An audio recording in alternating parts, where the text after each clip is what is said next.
One of the key trends we've seen across all national markets in Australia over the last couple of years has been one of centralisation. And this goes beyond just the Australian market. We've certainly seen this on a regional and global basis.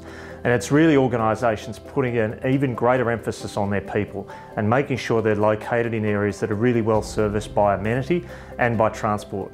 And this is not necessarily a city's main CBD. We're seeing a prevalence of second and third CBDs in some of the major cities as well. And so the trend has been really across looking at buildings and saying, what more can we do?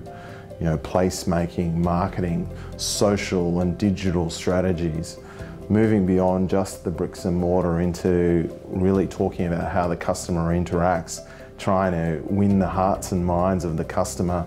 And we're not looking at it as tenants anymore, we're really looking at it as customers, which we're trying to satisfy their specific needs. Really since the GFC, it's been 10 years of consecutive growth across most of the investment markets with new pricing benchmarks, so that's certainly been an interesting trend as we've got more aggressive sources of capital in our marketplace, so that'll be certainly a very interesting thing to watch. We're seeing land values triple in value, so therefore we're automatically going to see a spike in rents, in particular sub-markets like Dandenong in the southeast of Victoria, in the west of Sydney, Eastern Creek, Erskine Park. So the key areas where we've seen significant interest during 2018 has been the student accommodation sector, which has been building for a number of years, and also the build-to-rent market has had significant airtime during 2018. When it comes to pricing, we've seen lenders increase rates outside of official interest rate increases.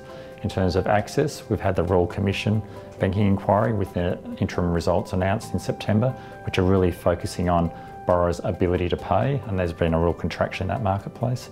I think at the end of the day, the very best only ever sells in good times. What the owners are seeing is a lot of confidence about actually going out and being able to put a price up and hit that pricing. There have been an awful lot of transactions done across Australia in 2018, but the one that really stands out for me is Suncorp's commitment to Mirvac's 80 Ann Street in Brisbane, where JLL had involvement across capital markets, leasing and tenant representation. Well, we started with Key Quarter, which is Sydney's newest office building. It'll be finished in 2022. It'll be 90,000 metres. I think the key transaction was the Coles Distribution Centre that we sold in Queensland. We achieved 5.75% yield on a 4.5-year WALE, which was quite outstanding. So there's been a lot of activity with smaller buyers in the sub 50 million categories, just so people can get a place in these markets. The one transaction that really stands out for me is the Ride Ex-Services Club. What was really interesting about that is the way that we engaged with the club through that process. So we took the members on a journey through each of those stages of the transaction.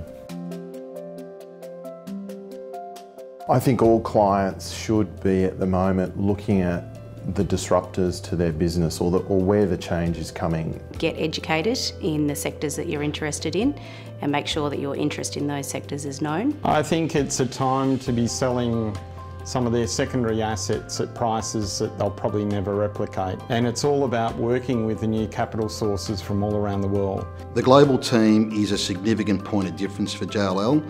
They're very focused on inbound capital, working closely with Americas, Europe and Asia Pac. Taking that information and insight and being able to pass it on to our clients for their benefit in being able to structure the greatest outcome is really key. It's one of the really good things that I like about how we work. We're very collaborative globally and we're sharing best practice all the time.